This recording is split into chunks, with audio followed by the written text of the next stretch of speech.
정로의 계단 제1장 인류를 위한 하나님의 사랑.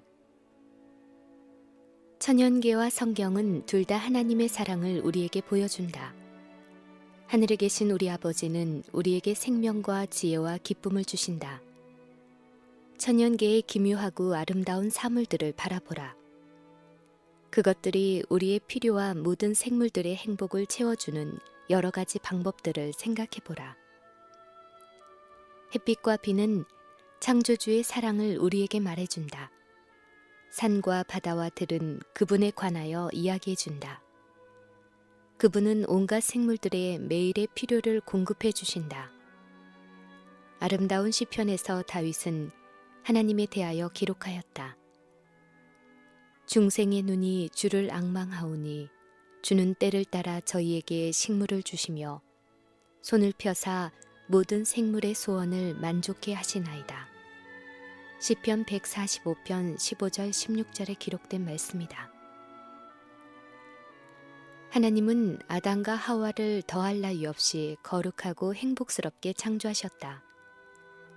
지구는 창조주의 손으로 창조될 당시에 아름다웠다. 망쳐졌거나 죽어가는 것은 아무것도 없었다.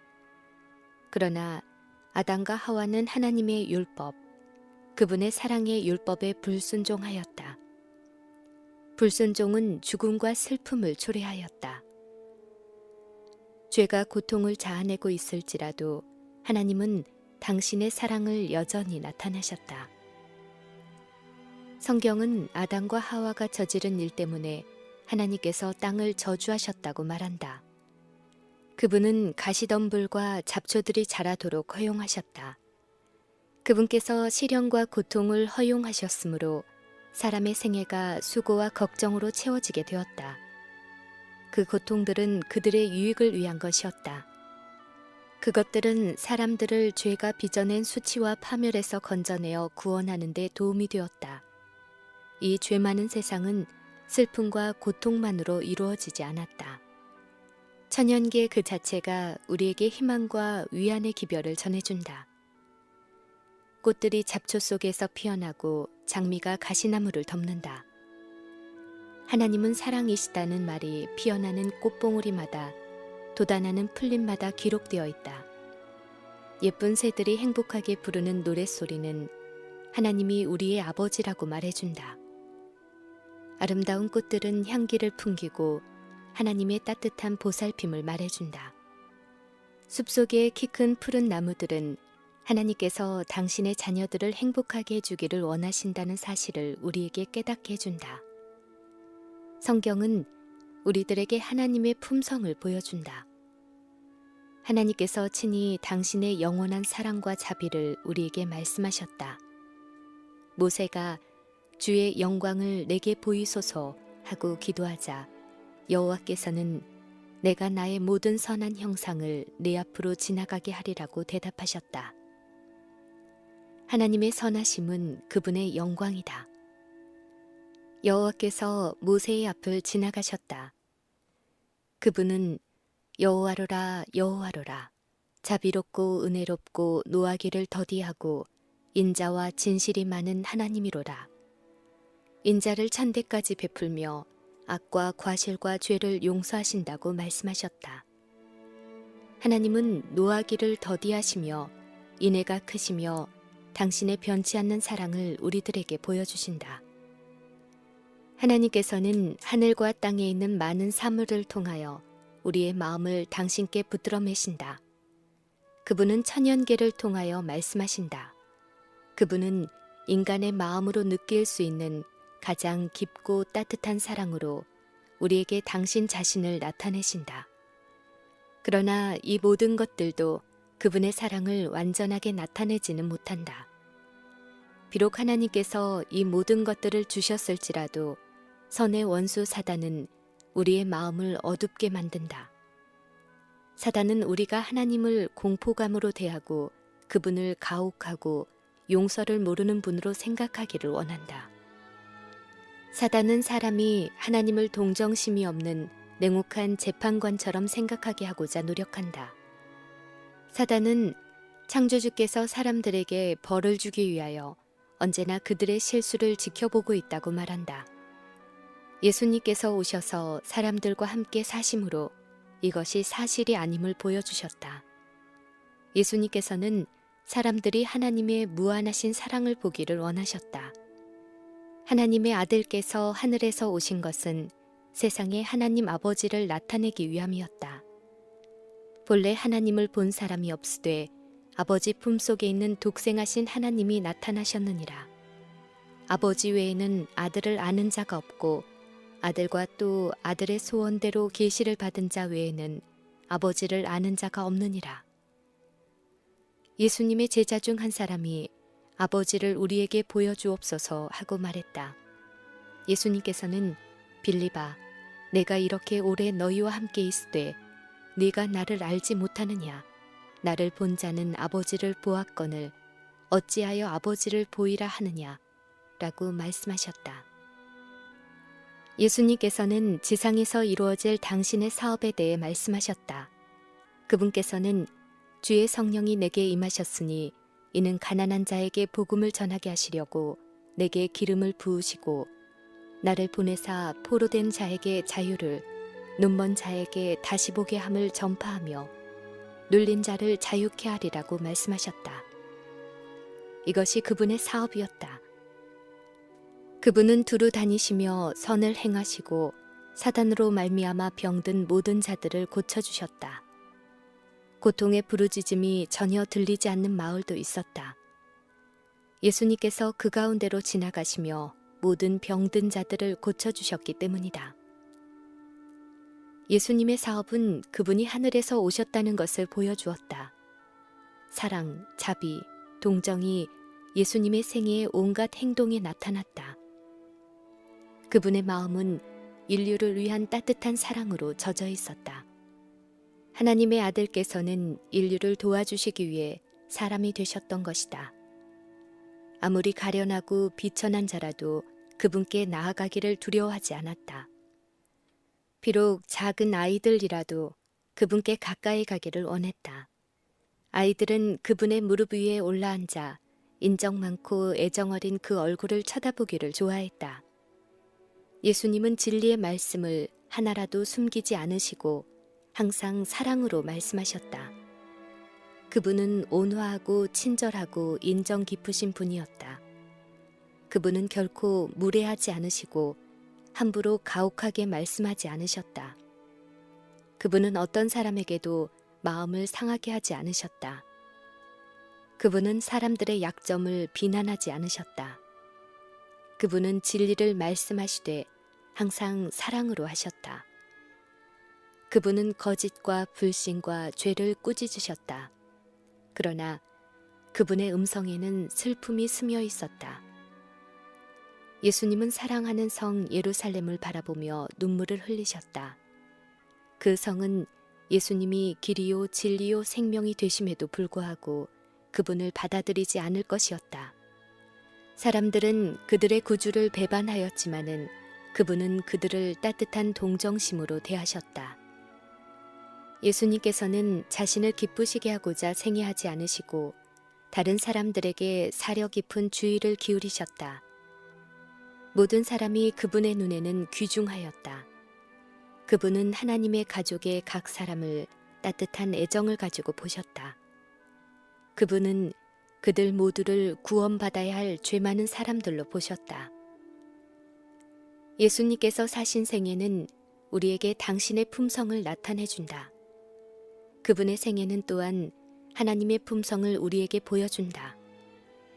하늘의 사랑의 강물은 하나님의 마음에서 그분의 아들을 통하여 우리에게 흘러내린다. 자애로우시고 긍휼하신 구주 예수님은 육신으로 나타나신 하나님이셨다. 예수님께서는 우리를 구원하시기 위하여 생애하시고 고난당하시고 돌아가셨다. 그분은 우리에게 영원한 기쁨을 주시기 위하여 간고를 많이 겪은 자가 되셨다.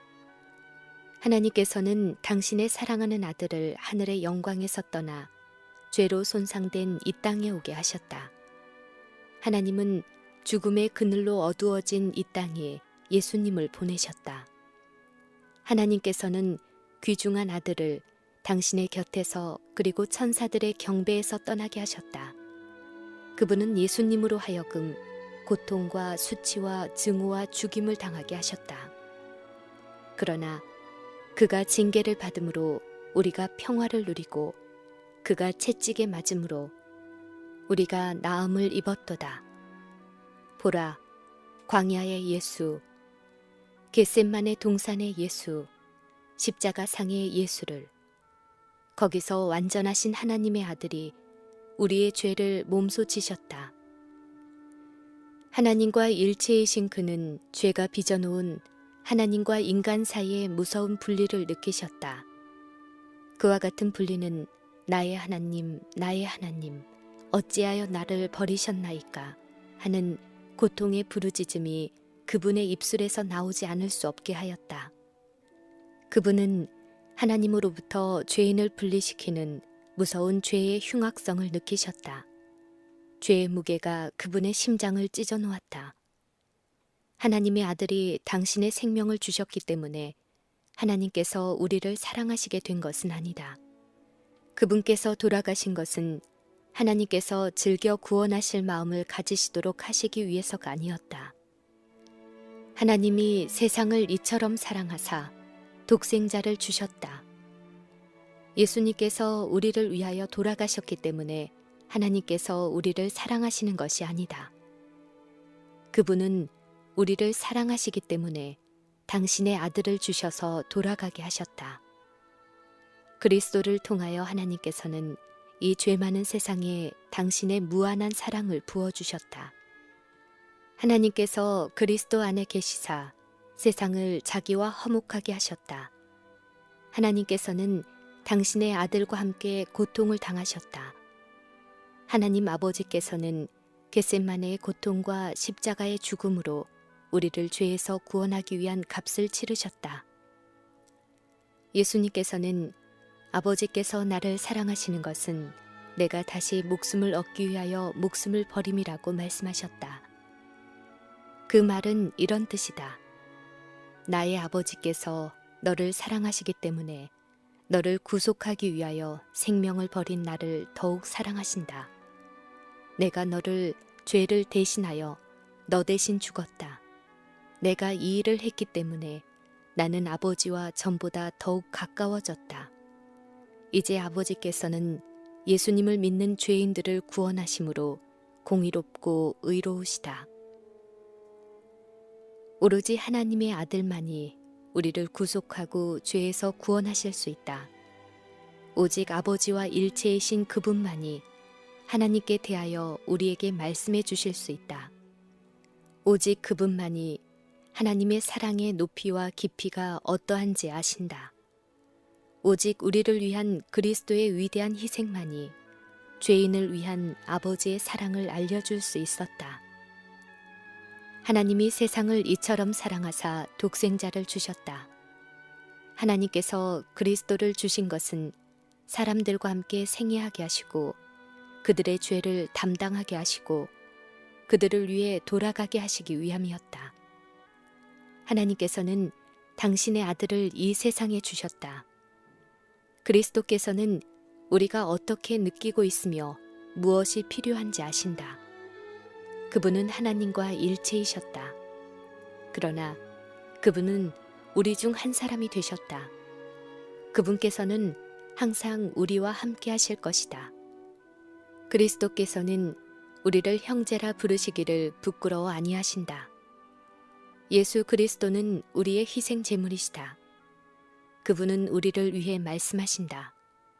그분은 우리의 형제이며 인성을 쓰고 당신의 아버지의 보좌 앞에 서 계신다. 그분은 영원히 우리 중 하나가 되실 것이다. 그분은 인자이시다. 예수님께서는 우리를 죄의 파멸에서 건져내시기 위하여 이 모든 일을 하셨다. 예수님은 우리들이 하나님의 사랑의 빛을 반사하고 거룩한 생애의 기쁨을 함께 나누기를 바라신다. 하늘에 계신 아버지는 우리를 구속하기 위하여 당신의 아들을 주셨다. 그분은 엄청난 대가를 지불하시고 크신 희생 제물이 되셨다. 그런 큰 희생의 대가는 우리가 그리스도를 통하여 어떤 인물이 될 수 있는가를 깨닫게 해줄 것이다. 사도 요한은 하나님의 사랑의 높이와 깊이와 넓이를 깨달았다. 그는 그것에 관하여 이야기하고자 했다.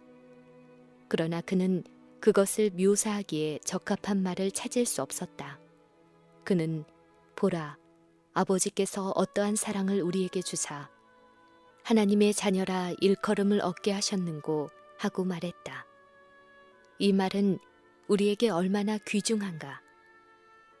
죄를 지음으로써 우리는 사단의 백성이 되었다. 그리스도와 또 우리를 위한 그분의 죽음을 믿는 믿음을 통하여 우리는 하나님의 자녀가 된다. 그리스도께서는 죄인들을 돕기 위하여 사람이 되셨다. 우리는 그분께 속할 때 하나님의 아들이라는 이름에 합당한 자가 된다. 그분의 사랑과 같은 사랑은 없다. 하늘의 왕의 자녀, 귀중한 약속, 하나님을 사랑하지 않는 세상을 위한 그분의 위대한 사랑에 관하여 생각하는 일은 얼마나 놀라운 일인가. 하나님의 사랑을 생각하면 우리는 매우 겸손해진다. 예수님의 죽음으로 보여준 바와 같은 하나님의 사랑에 대한 생각은 우리의 마음을 하나님께로 가까이 이끌 것임에 틀림없다. 우리가 하나님의 성품을 연구할 때 우리는 하나님의 자비와 온유와 용서를 알게 된다. 우리는 또한 그분의 공의를 알게 된다. 우리는 그분의 무한한 사랑과 따뜻한 동정심에 대한 많은 증거들을 본다. 그것들은 불효한 자녀에 대한 어머니의 자애보다 훨씬 더 큰 것들이다.